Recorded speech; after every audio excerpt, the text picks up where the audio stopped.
Hello students, आज हमें metrology के chapter measurement of surface finish इसके अंतर्गत comparison and direct instrument method of surface finish measurement इसके बारे में पढ़ेंगे। तो सतहों की फिनिश है, इस सतहों की फिनिश की मापन की दो विधियां हैं। एक तो क्वालिटेटिव मेजरमेंट है, गुणात्मक मापन है, और दूसरा क्वांटिटेटिव मेजरमेंट, परिमाणात्मक मापन है। तो आज हम क्वांटिटेटिव मेजरमेंट, परिमाणात्मक मापन है, इसके बारे में अध्ययन करेंगे।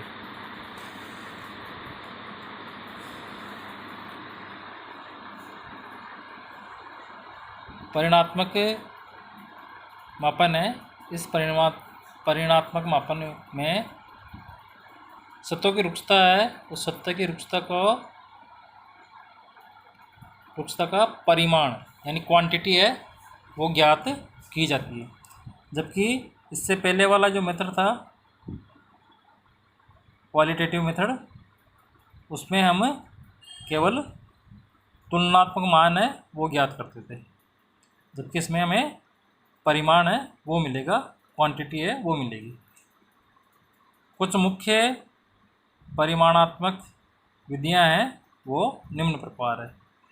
पहली है आपकी इंटरसेक्शन मेथड, प्रतिच्छेदन विधि। दूसरी है इंटरफेरेंस मेथड, व्यतिकरण विधि। तीसरी है स्टाइलस मेथड, स्टाइलस विधि। चौथी है न्यूमेटिक मेथड, वायवीय मापन विधि। और पांचवी है आपकी परथेन संघनित्र विधि, परथेन कंडेंसर मेथड। इन पांचों विधियों में आपके स्टाइलस विधि है, ये काफ़ी पॉपुलर है, तो हम आज इस स्टाइलस विधि है या स्टाइलस मेथड है इसके बारे में अध्ययन करेंगे।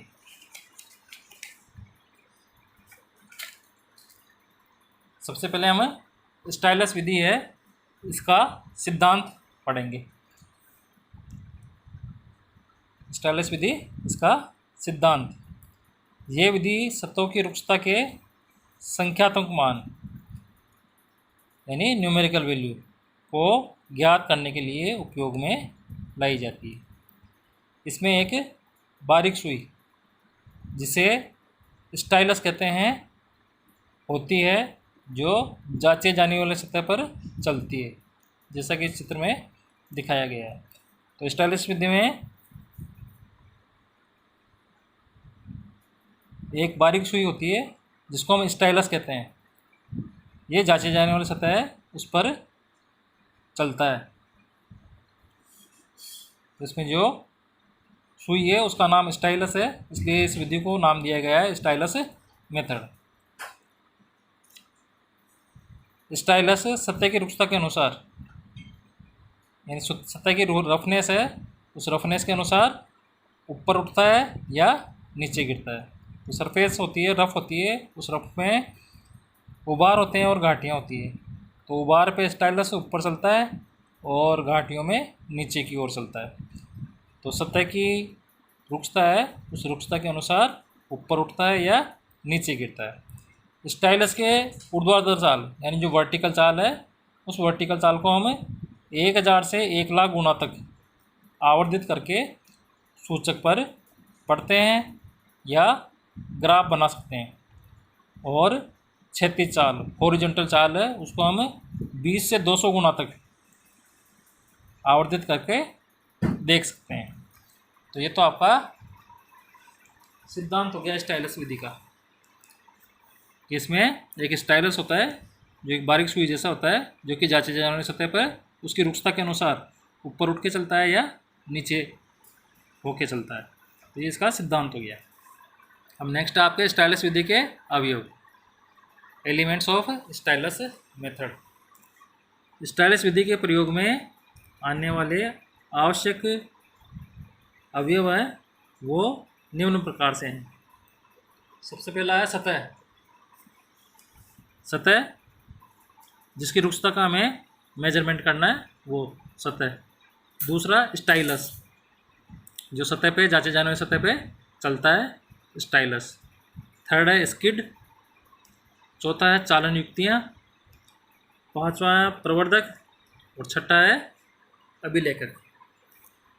प्रवर्धक यानी एम्पलीफायर और अभिलेखक मतलब रिकॉर्डर। तो इन सभी का संक्षिप्त विवरण है वो हम पढ़ेंगे। सबसे पहले सतह। मापी जाने वाली सतह के लक्षणों के अनुसार ही मापन की अमुक विधि का निर्धारण किया जाता है। तो मापी जाने वाली सतह है उसके लक्षणों के अनुसार हमें एक पर्टिकुलर विधि है उसका निर्धारण करेंगे। सतह के लक्षण के रूप में हमें नॉमिनल कंटूर, साइज, कठोरता आदि पर विचार करते हैं।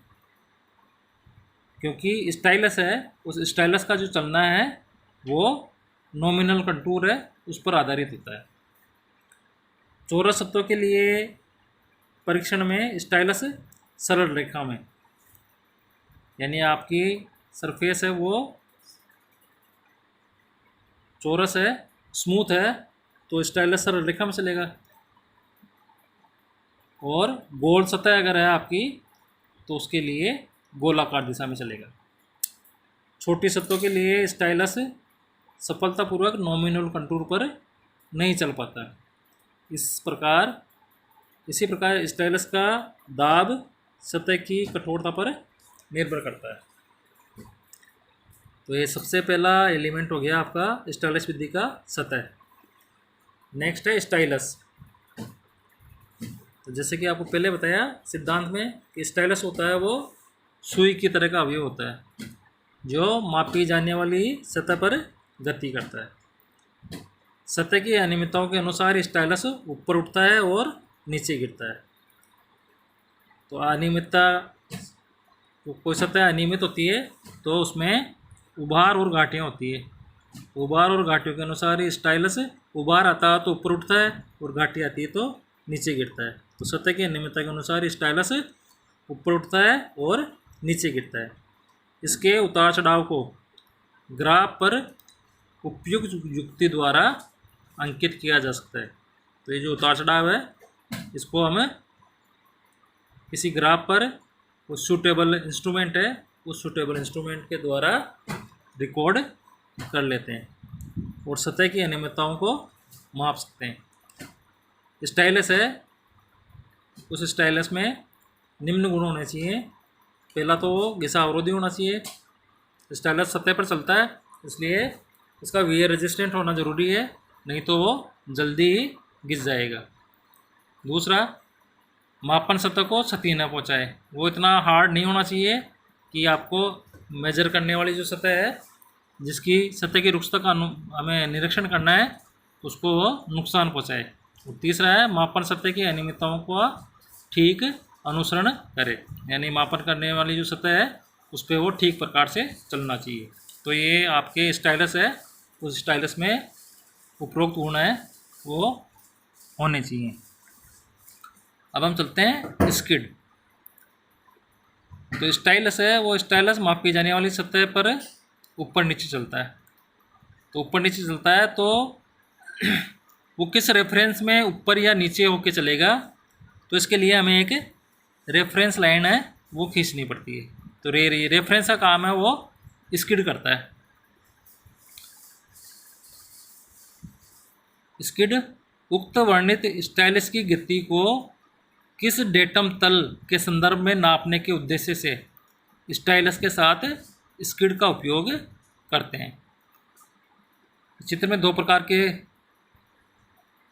स्किड दिखाए गए हैं।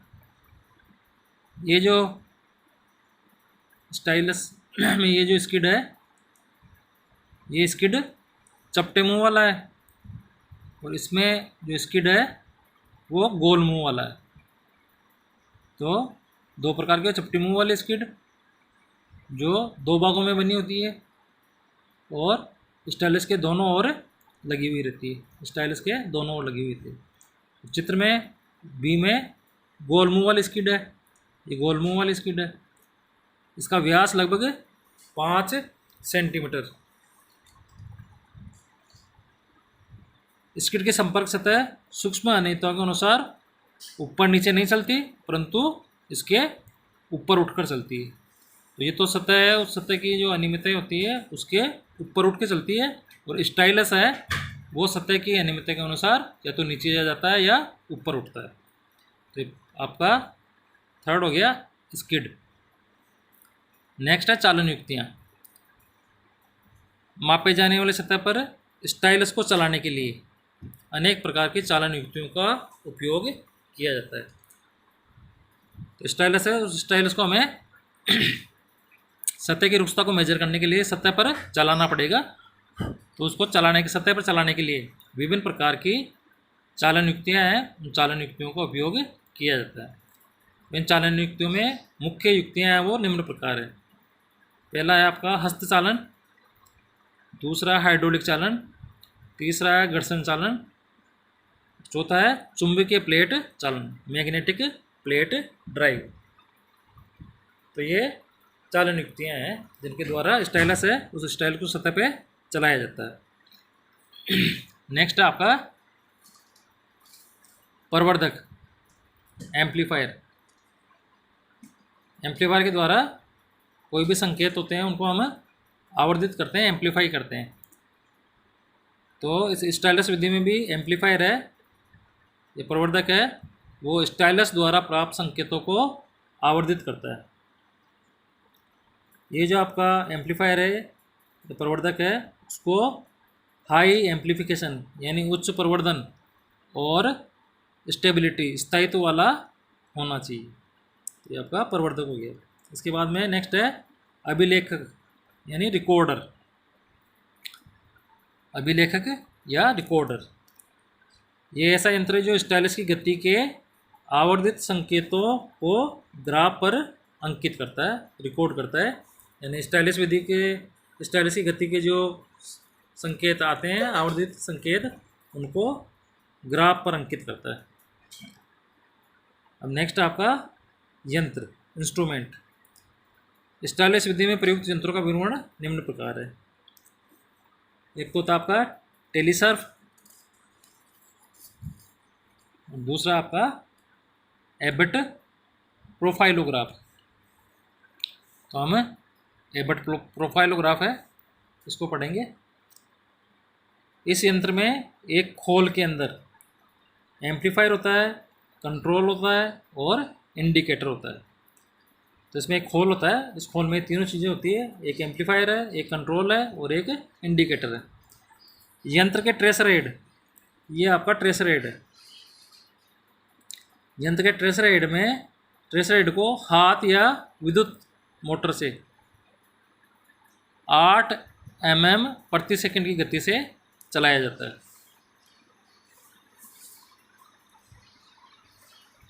ये ट्रेसर हेड है। इस ट्रेसर हेड में आपका स्टाइलस लगा होता है। तो इस ट्रेसर हेड को हमें चलाना होता है, तो ट्रेसर हेड को हम हाथ या विद्युत मोटर से 8 mm प्रति सेकंड की गति से चलाते हैं। ट्रेसर हेड है, ट्रेसर हेड में हीरे की नोक वाला स्टाइलस होता है। ये स्टाइलस लगा हुआ है, कैसा स्टाइलस लगा हुआ है? हीरे की नोक वाला स्टाइलस। इसका शंकु कोण, ये इसका ये शंकु कोण, ये शंकु कोण 60 डिग्री का होता है और इसकी नोक का व्यास है वो 25 माइक्रोमीटर। नोक का व्यास है वो 25 माइक्रोमीटर होता है।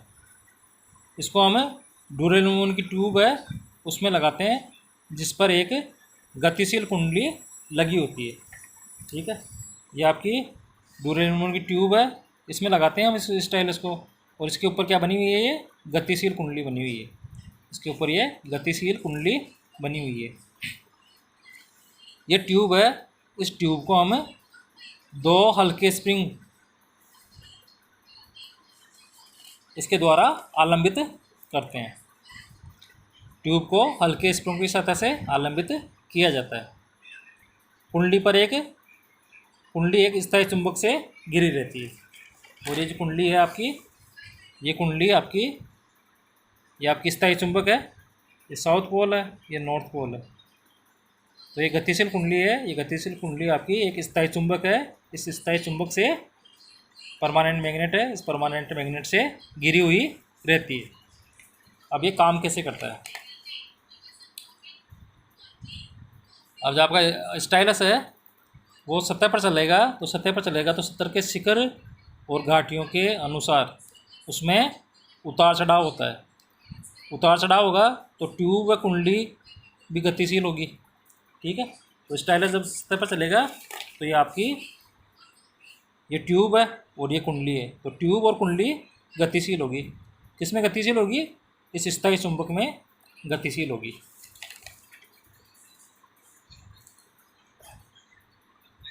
कुंडली जब स्थायी चुंबक के क्षेत्र में चलती है तो उसमें विद्युत धारा उत्पन्न होगी। तो ये कुंडली जब स्थायी चुंबक में चलेगी, चुंबक के क्षेत्र में चलेगी, तो उसमें विद्युत धारा प्रवाहित होगी। तो ये जो विद्युत धारा है, ये विद्युत धारा ही कुंडली है, उस कुंडली का आउटपुट होती है। ये कुंडली का आउटपुट होता है। इस आउटपुट को हम एम्पलीफायर में लेके जाएंगे। एम्पलीफायर में ले जाके उसको एम्पलीफाइड करेंगे, परिवर्तित करेंगे। फिर उसके बाद में उसको ओसिलोग्राफ में लेके जाएंगे। ओसिलोग्राफ में ले जाकर वहाँ पे कैमरे लगे होते हैं, उन कैमरों की सहायता से उसके फ़ोटोग्राफ लिए जाते हैं और स्थायी अभिलेख है, परमानेंट रिकॉर्ड है, वो तैयार कर लिया जाता है। तो इस प्रकार हम स्टाइलस विधि से सतह की रुक्षता का अनुमान, सतह की रुक्षता का मेजरमेंट है वो करते हैं। धन्यवाद।